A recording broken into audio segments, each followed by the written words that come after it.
Hi, y'all. Welcome to tonight's live stream. After the first 2.5 days of testimony in the Michelle Troconis case, I think a lot of people were starting to wonder. I saw it in all the chat groups. Why is this case even all that interesting? Why is Court TV covering it? Why is Law and Crime covering it? It seems so boring, so dull, because they were doing nothing but going through really ordinary evidence, just the basics of how law enforcement gathered the evidence. Nothing that really put it all together. And there were no opening statements, so there was no way to put it all together. Well, all of that change took a dramatic turn today. And it really started yesterday. It was already heating up as the nanny took the stand late yesterday and started giving the inside scoop on the relationship between Jennifer Dulos and her estranged husband, Fotis Dulos. Now, Jennifer is a mom of 5 who disappeared in May 2019. She's never been heard from again. And the prosecution believes she was murdered by her husband, Fotis Dulos. The prosecution believes Fotis had an affair with Michelle Troconis, who is the defendant right now. Fotis unalived himself. It's Michelle who is now on trial. And Michelle is accused. She was, according to the prosecution, having an affair with Fotis and then lived with him for a significant period of time. I think the whole 2 years he was separated from his wife, Jennifer, and going through the divorce. And the divorce dragged on and on. It was a bitter divorce, bitter custody battle. The couple had 5 children, and it was still going on 2 years later. And the prosecution says Fotis murdered Jennifer, hid her body. They've never found her body. And that Michelle conspired with him to do that she was in on it, that she knew what was happening and helped him.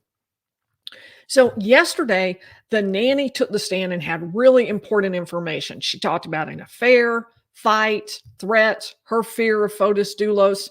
She's one of the prosecution's most important witnesses, and I'm going to do a whole video on her. I think we'll do that tomorrow night at 7 for a bonus extra live stream, although tomorrow is a huge day. We also have a Delphi hearing, but I think we'll do that. And I'll just go through the nanny's testimony so you can see what she said, because she is such an important witness. But we had more huge, major drama today. And today, that's what I want to unpack. It was major juror drama like nothing I have ever seen before. It all started after lunch. The prosecution dropped a bombshell. So what I'm going to do is go through how this all played out during the day today, because it took a while. It started after lunch and it kept going, and there was more and more to it. It grew bigger and bigger as the day wore on. And it is something you just have to see it to believe it. So we are going to watch this together. And I've done, of course, just a little clips that relate to what we're going to be talking about. If I may, just put something on the record, if I can, Your Honor. This is the prosecution. After lunch, the prosecution comes in and puts this on the record. When I was en route, myself and Attorney Moran, who is sitting with us from our office assisting in this case, we're en route upstairs. We were on the elevator banks as one of the marshals was bringing 2 of the alternate jurors back upstairs. When the elevator doors opened, Attorney Moran and myself, when we realized who was inside the elevator, we turned around and immediately walked away. We did not say anything. And the marshal escorting the jurors leaned out and said, "Thanks, Liz, we love you." And the elevator doors closed.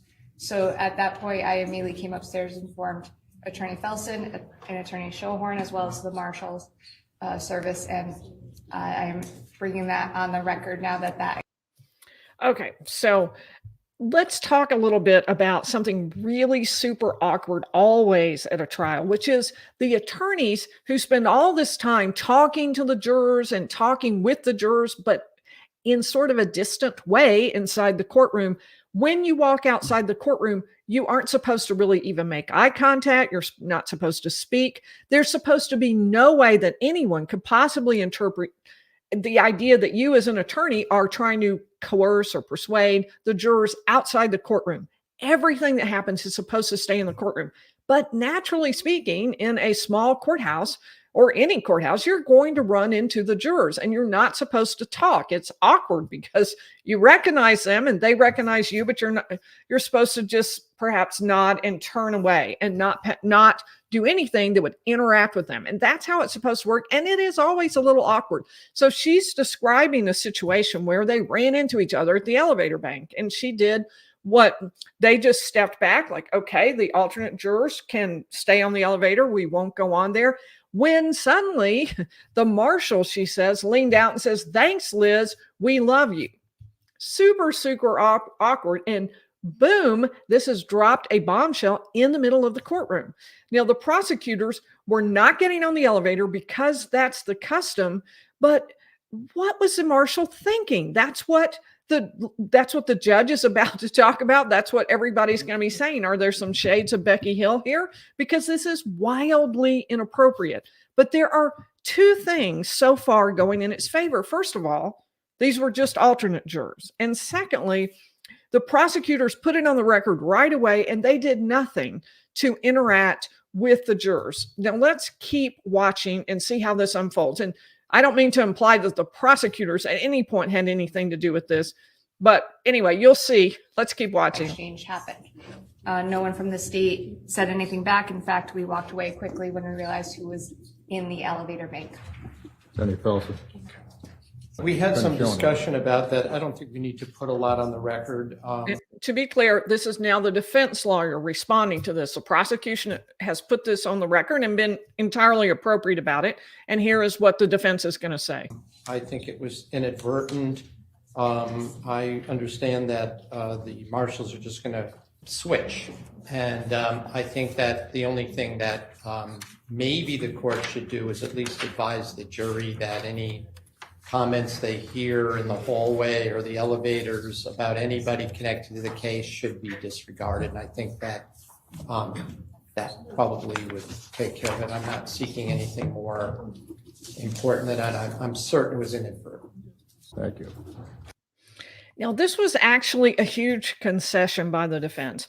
When the judge says thank you, I am sure that's pretty heartfelt, because what could have happened is that the defense could have raised a huge stink over this whole thing. They could have demanded a mistrial, could have asked for everything to start over, the entire case to be thrown out, and now let's start a new trial.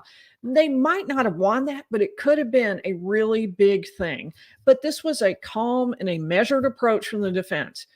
It also tells me maybe the Troconis side doesn't want a mistrial. It could be they like the jury. It's more likely that maybe they're thinking a mistrial will cost more than Michelle Troconis can really afford. But at this stage, I want you to kind of understand the court is breathing a big sigh of relief. Okay, so this happened, but the defense is not going to make a big thing of it. We're going to be able to move on. First, the court will address the supervising marshal in the courtroom. No marshal is to comment at any time on the case or any individuals involved in the case, or comment on the court, and no marshal is to have any conversation with individuals, specifically counsel and the staff of the state's attorney's office, or the staff or counsel for the defense in the presence of any juror. All right, now I want you to focus on this for a minute. This is going to be important. The judge calls in the boss, basically, calls in the supervising marshal and says, this is not okay. This is really not okay. This is not what marshals can do. This is not what anybody involved from the side of the court can't do this. And I want you as the supervisor to know this. This is not okay. So remember this, and we'll see more unfold. Now, what has happened today is the court agrees with Attorney Schoenhorn, inadvertent. Attorney Moran is not conducting any cross-examination or direct examination. She is assisting counsel in the presentation of the exhibits. So I gather that the comment, thanks Liz, was made to, must have been Liz Moran, and she's the attorney who is just helping with the prosecution. She's not actually presenting evidence. The court is not convinced that the comment from the marshal will lead the jury to, or those jurors who heard it, to opine about the nature of the state's case or the nature of the defense. If the comments had concerned perhaps Attorney McGinnis or Attorney Manning and had been of the tenor, we love you, you're doing a great job, keep it up, that's a different story. But as of right now, the court thinks any opinion formed by alternate jurors based on the comment to Attorney Moran is of little effect. Now, these comments are going to trap the judge in just a minute. Notice what he said. If this had been actually directed to the attorney who was handling the case in front of the jury, actually handling witnesses and standing up and arguing in front of the jury, well, maybe that would have been different. And if it had suggested, hey, we think you're doing a great job, maybe that would have been different. But as it is, what it looks like is just colleagues who are, hey, thanks a lot for waiting, love you. And it seems more casual. But so what happens at this stage is the jury is brought back into the courtroom. This is after lunch, and the court makes a stern comment to them, and he's going to think that this whole thing is over after this comment. Ladies and gentlemen, it was brought to the court's attention that there may have been a number of you, perhaps the court should say a few of the alternate jurors, who may have overheard a comment from one of the marshals who have been assigned to this case. And that comment was directed towards Attorney Moran, who is sitting behind counsel table, sitting behind attorneys Manning and McGinnis. And that comment was directed towards her, but it was probably overheard by one or more of the alternate jurors. And that comment was essentially a complimentary comment to Attorney Moran. It was brought to the court's attention that that comment may in some way be perceived as an opinion by one of the marshals as to the strength of the state's case. The court is not convinced that that comment was an endorsement of the strength of the state's case. Nevertheless, what the court will do is indicate to you that if you hear any comment from any of the court staff concerning any other participant in the trial, or the nature of the state's case, or the nature of the defense case, first, if you overhear it and you think it needs to be brought to the attention of the court, it should be brought to the attention of the court. Second, So let him make one more if you statement. think it probably means very little or has little effect, just ignore it. However, any comment that would suggest that the strength of the state's case or the strength of the defense case is being articulated in your hearing, that should be brought to the attention of the court. So right now the judge is thinking, this is all over. I've handled this. I've given the jury the charge. I've told them, don't pay attention to anything outside there. I've dealt with this. I've instructed the supervising marshals. But remember, that supervising marshal now has gone back to the marshal who was with these alternate jurors and done what my grandmother would have called snatched him bald. He has gone back and read the riot act to him. What were you doing? What were you thinking? You can't make comments like I love you to the prosecutors, or you can't do that. It's really going to mess things up. And the marshal who was with the alternates had something to say about that. So now we're going to learn a little bit more information. The court was And this is after another break. informed previously that one of the marshals had, in the presence of two of the jurors, rendered a complimentary remark to Attorney Liz Moran outside of one of the elevator banks. And that complimentary remark was that, according to what was reported to the court, "We love you." But the attribution to the marshal was an incorrect attribution. The court has now learned that it was not the marshal who said, "We love you" to Attorney Moran, but it was one of the jurors. What? It was a juror who leaned out of the elevator and said to the prosecutor, "Hey, we love you." Like, what? That completely changes the dynamic of things for everybody, including the defense, because wait a minute. Now that seems like the prosecution may have really made some inroads with this particular juror, not in an inappropriate way, but they may be really believing that side. I nearly came out of my chair at this. That was huge. That is cause for the court to have to bring in that juror to determine whether those remarks were made. And if those remarks were made, then that juror may have to be dismissed. But first, we will ask Mr. Christian Alvarado to just take the stand so that we can understand what the nature of those comments were as he heard them. This is the marshal.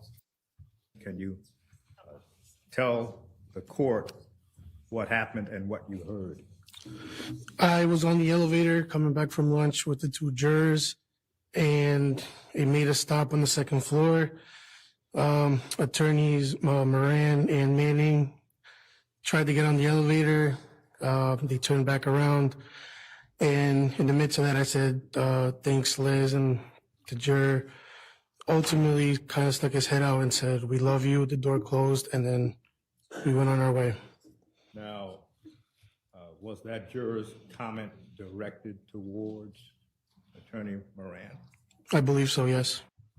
So this is bad. This is really, really bad. But the judge is thinking, well, okay, it was a juror, but at least it wasn't to one of the main two prosecutors handling the case, standing up in front of the juror. Sure, it was to somebody sitting right behind the prosecutor, somebody helping them with the case, visibly to the jury, helping them with the case, but it wasn't one of the lead prosecutors. So that's not too bad, right? But it is about to get even worse. What happens is the judge goes off the record and brings the juror in for questioning. That's not done in front of the cameras. Very appropriately, that was done privately. And first of all, the judge is going to ask, who were you talking to? To whom were you speaking? The tenor of the response was yes. The comment was directed at both Attorney Moran and Attorney Manning. The court indicated to the juror that it can easily be perceived that the comment made to at least Attorney Moran can be an endorsement, an opinion about the strength of the state's case, and that he at this time was favoring the state's case. The court explained to the juror that the appearance that there was a favorable opinion of the state's case indicates to this court at this time that it would be difficult to proceed with him seated as a juror because the impartiality and fairness of that juror can reasonably be questioned. That was juror number 420. The court dismissed the juror. The court then asked that the juror who was in the presence of that juror, who also heard the comments, to be seated in the jury box. The court asked that juror if those comments were discussed with anyone else, that is, anyone on the jury. And the response was no, and the court asked if those comments were heard by anyone other than himself, Juror 399, and of course, Juror 420, and the response was no. So, what a day. This was wild drama. This is a new one. I have never heard of this particular thing happening before. The juror says, "We love you," to the prosecutor during the trial. That's really different. Now, we're going to go short tonight on our live because I'm nearly at the end of my material. So if you have questions, go ahead and put your question marks in. Put your questions in. And if you would put question marks either at the beginning or the end, put a bunch of them so it'll be easier for me to spot. If you put the question marks at the beginning, it's really, really easy for me. Also, if you would, please hit the like button. I forgot to say that earlier, but it will really help the video get out to more people. So I doubt very seriously that the juror meant anything other than he was just trying to smooth over the sort of awkwardness, which he had probably never experienced before, probably had never been a juror before, of the prosecutor having to step back and wait for another elevator, couldn't come on. It's such an awkward feeling. Probably the juror just felt that and wanted to say essentially, no hard feelings. You know, it's not about you. This is just something we have to do. But there really was no way that the judge could have left this juror on. It was absolutely the right choice to remove the juror. The judge definitely handled that appropriately. The juror had to be removed. And I think the judge was also right not to remove the other juror. There really wasn't any reason for just the fact that the other one heard that juror say it. That really wouldn't have anything to do with it. And I think the judge's charge probably was appropriate with that. But wow, we took such a turn from the quiet plotting, putting in of evidence to dramatic courtroom fireworks and trying to figure out what to do with this really bizarre brand new situation. Now, tomorrow night, what I'm going to be doing is delving into the nanny's testimony. The nanny, whose name is Lauren Almeida, is one of the most important witnesses for the prosecution. She has information that the prosecution believes shows that Jennifer Dulos and Fotis Dulos had a very bitter relationship, and that Fotis was scary. Also, that Jennifer Dulos didn't just run away. She was actually murdered, that she is dead. Those are points that the prosecution needs in order to make its case. They don't go very far in proving Michelle Troconis was involved. The state's going to have to do that through other witnesses, but she is really critical to the state's case. And interestingly, Lauren Almeida is still living with the Troconis children. She's still their nanny, which is something really, really special. I can't even imagine what it must be like for those children to have lost both their mother and father in this horrific way. And I can imagine it would be a huge help having the stability of the same nanny all this time. So I thought that was really a neat fact. And we will delve into her testimony tomorrow. So among other things, hit the subscribe button. Now we are, first of all, I want to say thank you to Jet Wilson for the super sticker. Thank you very much. I really appreciate that. So let's take a look at what some of the questions have been. Didn't it seem like the attorney struggled with the rules of evidence today? Asked Nan. I did not feel like the attorney struggled. I mean, I know what you're saying because they had so many battles over evidence today, and they had big differences over that. I was surprised that more of it didn't get worked out in advance. And I will say the defense tried to do that with some motions in limine, and the court wanted to wait and see how it all played out at trial. There was one thing in particular with the comment made by the nanny about Fotis Dulos having bought a gun. And the defense had asked in advance, hey, let's make sure this doesn't come in. And then it came in, and the court's like, well, you have to object in advance. But they had talked about that in advance. So I think that some of that was the judge wanting to wait. That is a common thing that judges do. They want to wait and see whether it becomes relevant in the middle of trial. And they don't really know that in advance. So let's see. Nancy wants to know, what's your opinion of the juror in Florida who was jailed for 179 days for purposely causing a mistrial because she was tired of being a juror? Wow. I don't know anything about that, Nancy. That sounds like a crazy situation. That sounds like another video, doesn't it? My goodness. I don't really have an opinion. I would have to know more about it, but may I say that sounds crazy. Thanks for bringing that to my attention. And Karen wants to know, what's with the lawyers objecting before a question is asked? Do they have a list of questions that will be asked? They do. They absolutely do. One of the things that good attorneys do is they make a list from the beginning of the case of the things that are going to be controversial, and they file motions in limine in advance to say, Judge, we don't want this evidence in, we want this out, this is how this should be presented, so they can get rulings, so it doesn't just plop out in the middle of court and there's nothing much they can do about it. The jury's already heard it and it's a real problem. So that is very normal. Simi is asking about something very unique about this judge. Is it normal for the judge, and I've already said unique, so that's the answer, for the judge to repeatedly rephrase an attorney's question after the opposing attorney objects? I find that so fascinating. No, he does that every time. She points out one, you're absolutely right. He does that every time. If there's an objection, he says, so the question was this, and your objection is that. It is one of the things, you're always taught about good reflective listening. To show that you're listening, you repeat that back. And so that's certainly one of the things he's accomplishing. I think he's also making sure he's fully understood it and the attorneys can correct him. Oh no, that wasn't the question, or that isn't my argument.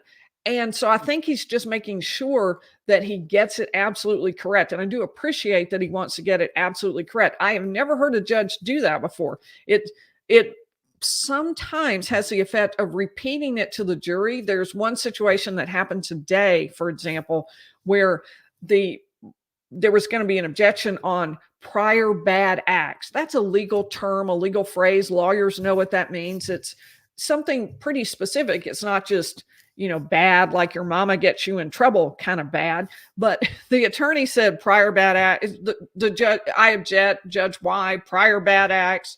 And the judge repeats, so prior bad acts, and you're saying, and it gets repeated over and over. And I thought, oh, the defense is going to hate that it gets repeated over and over.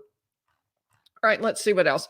I'll answer just a couple more, and then we'll move on. Then we'll call it a day, I should say. Drew P., what information did they get from the GM Suburban from its black box? I don't know. Great question. I do not know the answer to that. I hope we'll find out. Surely they did pull that because it's a new vehicle. I mean, relatively.